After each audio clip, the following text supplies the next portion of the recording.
I'm living life like a dream, feeling so high. Got my crew by my side. Педофилија, Лолита Експрес, островот на девиците, Джефри Епстајн или Епштајн. Како бомба денојуве оддекна изведените транскрипти од судбињата на Епштајн поранешни, кај што испливаа нови имења од светската политичка и естрадна холивудска бреко Лолита, и она што најмногу ги интересира широките народни маси и јавноста е токму имињата на овие познати личности од политиката и шоу бизнисот, кои што го посетувале островот на девиците, кај што наводно нели се користеле злоупотребувале малолетнички и малолетници во реализирајќи ги своите сексуални фетиши, потреби, желби, амбиции, афинитети. Но, како што обично биде, обично јавноста се фаќа за оно што е површното, тоест оно што е видливиот дел од тој огромен скандал кој го тресе светот веќе повеќе години, од откривањето на Епстајн, неговото така наречено самоубиство во затворот во Њујорк, па се до ова ново откривање на повторно на имињето кој исклучи транскриптите од неговото судење. Но малце кој знае она што е најинтересно целата приказна е позадината на тоа. Обично не тупам на вакви теми, нели зборам ја поишедневна политика, овој оној, но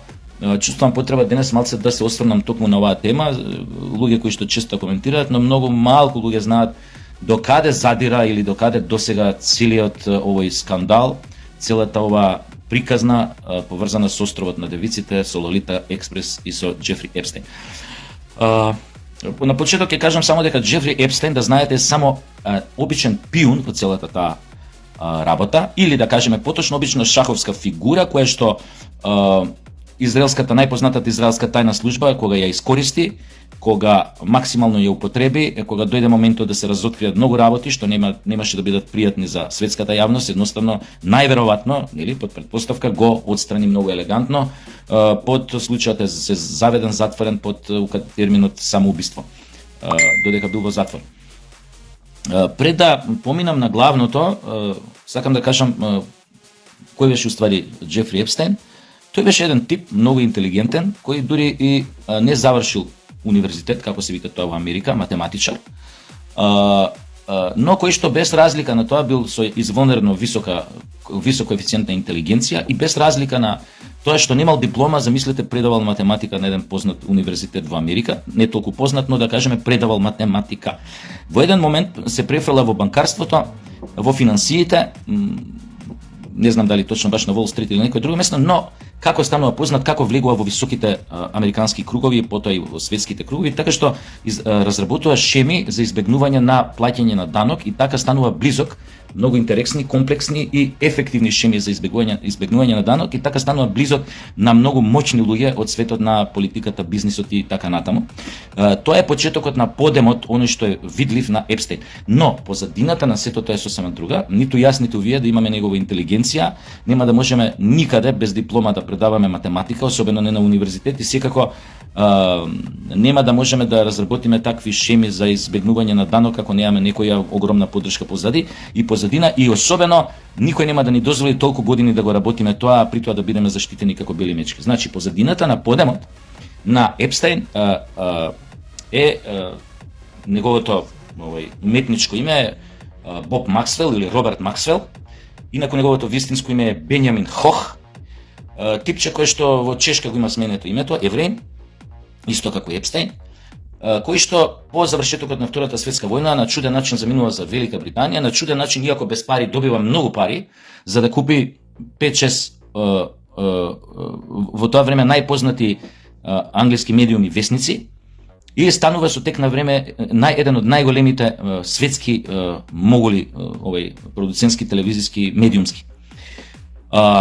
Познато е дека тој тип, Боб Максвел, или неговото вистинско име Бенјамин Хох, дека бил лаборист, дека учествувал во најелитните политички и други кругови во британскиот живот, И меѓу другото бил, тоа се знае, мислам, најпроверена информација, дека бил припадник на Мосад, исто како што се знае дека и Джефри Епстеин бил припадник на Мосад. Мосад најверојатно е воведен во Мосад од страна на Боб или Роберт Максвел. Втората линија со која што се поврзува со Максвел Епстеин е ќерката на Боб Максвел, Жилеспин, мислам така се вика Максвел, она која што исто така уапсена во времето кога Епстеин беше уапсен, негова девојка, конкубина, многу интелигентна жена, многу образована, која што се заљубува со Епстеин и потоа нивната заљубеност или преминува се фокусира на нешто сосема друго, на нешто многу позлокобно, она што ќе доведе до нивните апсења пред неколку години. Исто така и Жилеспин Максвел е воведена е член, тоест припадник на Мосад, воведен од нејзиниот татко, кој пак, само да завршам за него, во 1991 година мистериозно исчезнува од неговата јахта, најден е после неколку дена мртов и така натаму, и никогаш за него не е утврдено дали се самоубил, дали е тоа направено убиство. Толку за конекциите генерални, како некој му е дозволено се и како некој успел со години, со децени, ја би рекол, да остане под радарот и да не одговара за ништо тоа што го правил. Сега, позадината на она што се нарекува островот на девиците, Лолита Експрес, Джефри Епстеин, Жилеспин Максвел е најверојатно нивниот најмал заеднички содржател, или ако сакате најголем, вие најверојатно Мосад. Најверојатно Мосад има користено островот на девиците како еден вид на сладка стапица, огромна сладка стапица за многу познати личности, влијателни личности, моќни личности од светот на политиката и на бизнисот. Тоа значи дека смислено преку својот пиум, својата фигура, својата агент, ако сакате Епстеин, ги намамувале најпознатите, највлијателните светски личности на овој остров. И сега можете да замислите што ќе се случи ако утре, задутре, откако биле тие на некој од журките на Епстеин, ако случајно утре, задутре Мосад добил одредени снимки или видеоматеријал од она што се случувало на островот, можете лесно да претпоставите во каква опасност би се довеле животите и кариерите, политички или бизнис кариери на овие луѓе кои што биле евидентирани таму со снимка и тонска и видео снимка, и дека и кога тие снимки биле препраќани на Мосад кај одредени луѓе таму. Можете да замислите степенот до кој што тие биле искористувани, уценувани да донесуваат одредени важни одлуки, веројатно за интересите на израелската држава. Значи, генерално, она што пак се ви кажам дека, јас си сакам да си го кажам тоа под предпоставка, но постојат сериозни индикации дека тоа било така.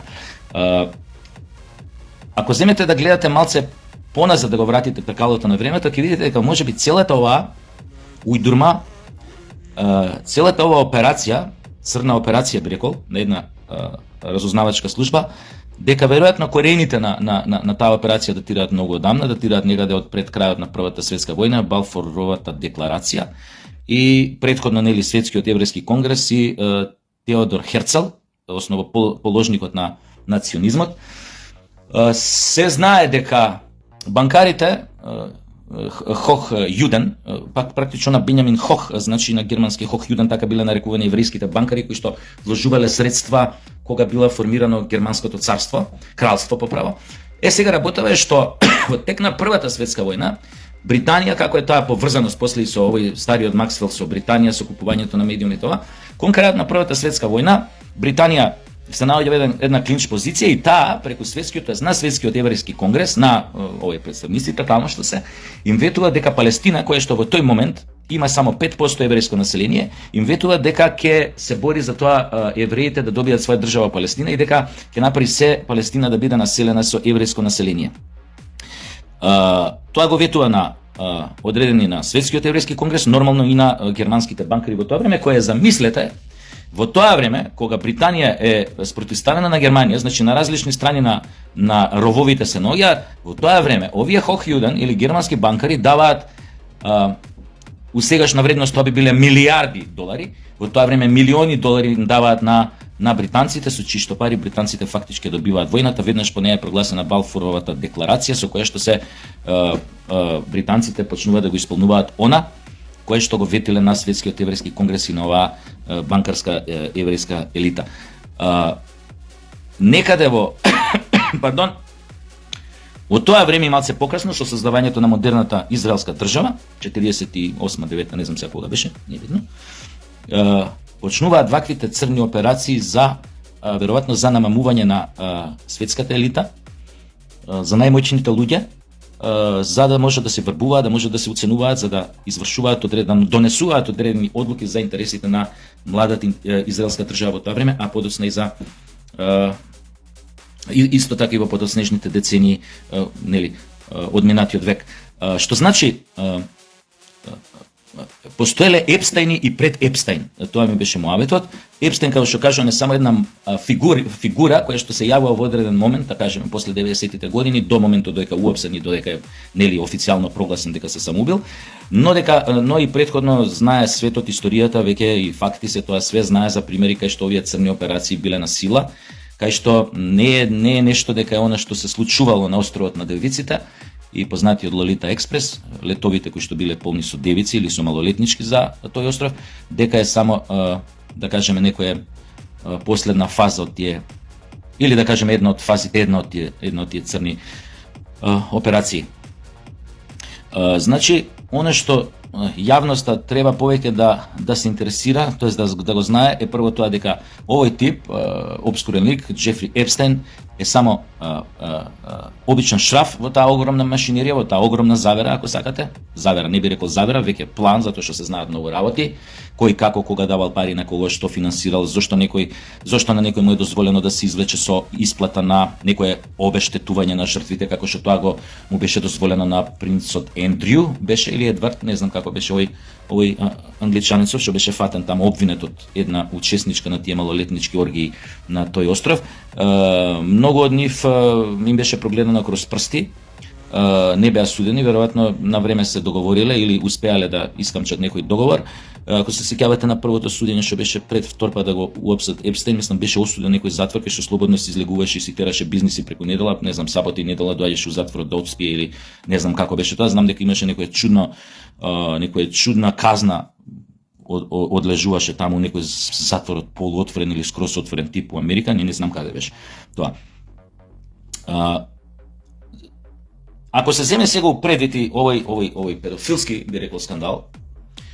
во кој се учествувале едни од најмоćните председатели на Америка, да кажеме еден од тие кои што се употребува, кај што баш има излезено и одредени изјави за него дадени од девојки кои што го обвинувале, кои што биле сведоци, испитувани на судењето. Бил Клинтон бил едниот, кој што познато било за него дека сакал девојчиња од 14 до 16 или од 12 до 16 години, многу млади, значи ги сакал, имал овој афинитети кон многу млади цурици. Мојаветот ми беше дека овој скандал добива на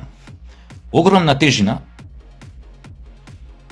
колку е тој широк, колку е обемен, дека тоа не се работи само за еден прстен на скандалот наречен островот на девиците, него веројатно тука има уште неколку прстени или обрачи,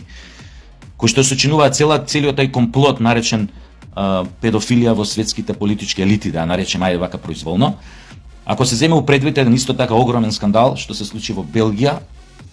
кон крајот на 80-тите, мислам, не ме држите за збор, беше фатен, имаше во Белгија случај на киднапирање на млади девојчиња, многу млади, 11-12 години. Сведоци потврдиле дека се работи за некое комбе, дека биле киднапирани, ставени у некое комбе. Некои беа најдени мртви, некои беа најдени после не знам колку 2 години во еден подрум во градот Шарлоа. Избија големи немири граѓански во Белгија, бараше толпата лично да му присудат на некој што беше фатен и обвинет за тие злодела, кој беше веднаш етикетиран како серијски убиец, се викаше Марк Дитро, и кој што народот нормално ја бараше неговата глава. Оние што беа во подрумот најдоа исто така мртви девојчиња во подрумот, но најдоа и 2, мислам, преживеани. Подрумот бил преуреден во една, како да кажам, една вака ексклузивна дупка, мислам, оно е дупка по шеподом, него по-ексклузивно така мачилиште, кај што имало разни справи, кај што ги чувал децата, кој доаѓал тука како доаѓал, дека наводно ги дека тука ги измачувал, ги злоставувал и така натаму. И се тоа ќе поминеше така едноставно, ке Марк Дитро ќе беше осуден, како што го осудија, мислам, на 40 години. На првото судење, тој да не, на неговото прв исказ пред судот да не кажа, дечки, све тоа супер, ме фативте, јас ги киднапирав точно е, но јас тоа не го правев затоа што мене тоа ме занима. Јас го правев тоа за пари и ја го работев тоа за некои моćни европски, белгиски, политички и други елити. И тогаш изби огромен скандал во Белгија. Марк Дитро беше по брза постапка осуден и целата таа приказна, иако имаше немири у Белгија, после еден месец се заташка, се смири, работат и така натаму. После неколку години, после тоа негова пресуда, исто се случи еден сличен скандал во Америка од помали размери, кај што исто типот што го фатија, исто тврдеше дека е само пиун кој што работи за одредени кругови и дека е за тоа платен. Исто така му се случи тоа што му се случи на Марк Дитро, беше осуден на не знам колку доживотни робии, без право на помилување, и исто така целата таа работа се заташка. После тоа избија и многу скандали, оние Wikileaks што избија за како се викаше тоа со пицеријата, скандалот како нарачувале, демек пици, они си нарачувале нели малолетнички и други ствари преку пицерија, фантом нарачки. Заборев како се викаше тој скандал, што значи големината веројатно на целата пак ќе кажам заговор, иако ова со островот на девиците и Лолита Експрес е план, тука нема више со заговор никакви оти многу докази, човек малце ако ги поврзе работите ќе свати дека тука веќе станувало збор за план и има голема логика у она што го тврдат одредени докази, и кога ќе ги поврзете сите имиња што се вклучени во тој скандал, какви биле нивните меѓусебни односи, кој со кого имал натиго, дај ми го, кој користел ова, кој бил неказнив, тоест за него законот не важел известно време додека не станал тежина или проблем или пречка на некоја друг центар на моќ и така натаму. Но веројатно големината на овој скандал кај секој од нас побудува прашање у смисла дали воопшто некогаш ќе има разврска на овој судски, на овој скандал. Епстин или Епстајн повеќе не е жив за да каже што било. Исто така околу 30 на луѓе од ќе кажам така од тие што чинеле некој близок круг во целата оваа приказна на Бил Клинтон, околу 30 луѓе го имаат загубено животите под мистериозни околности, од типот на што знам некој тип деснак си пукал со лева рака, пример, у слепочница, или се самоубил со 2 куршуми слепочница и така некој работи, на некој појма немам, му паднал клавир стендај на глава, не знам го кревале тамо стенве, му паднал, такви некои ситуации. И она што се прашуваат сите, дали ќе има разврска овој скандал, дали овие елити кои што биле овие моćници кои што биле вклучени во тие педофилски оргии на островот на девиците. Оти тука има и познати манекенки, новинари, мислам, спортисти, познати, појма немам, глумци, холивудски, наши идоли што биле порано, биле дел од тој свет, користеле услуги на такви малолетни девојки кои што биле тамо дрогирани итн. И сите се прашуваат дали ќе има разврска целата оваа работа некогаш. Ако се зема предвид, ако е точно, ако сите претпоставки водат кон тоа кој стои, кој е мастермајндот, организаторот на целата овој скандал или оваа црна операција со конкретна цел да се дифамираат, компрометираат, врбуваат и уценуваат моćни личности од светот на политиката и бизнисот, тогаш веројатно на сите ни се отвара ни доаѓа одговорот само по себе дека најверојатно разврска некоја длабока нема да има. Едноставно како и за многу други работи, порано што се случиле скандали, ќе отидат курбан одредени личности, можеби само кои што не успеале да се договорат со тие кои што им понудиле некаков договор во замена за нешто друго. Ете, тоа имав да го кажам. Нормално ако имате некои други информации или појма нема, ако сакате нешто да додадете, можете да пишете во коментар слободно и па може и ќе се развие некоја дискусија. Ви благодарам што ме сослушавте и се гледаме.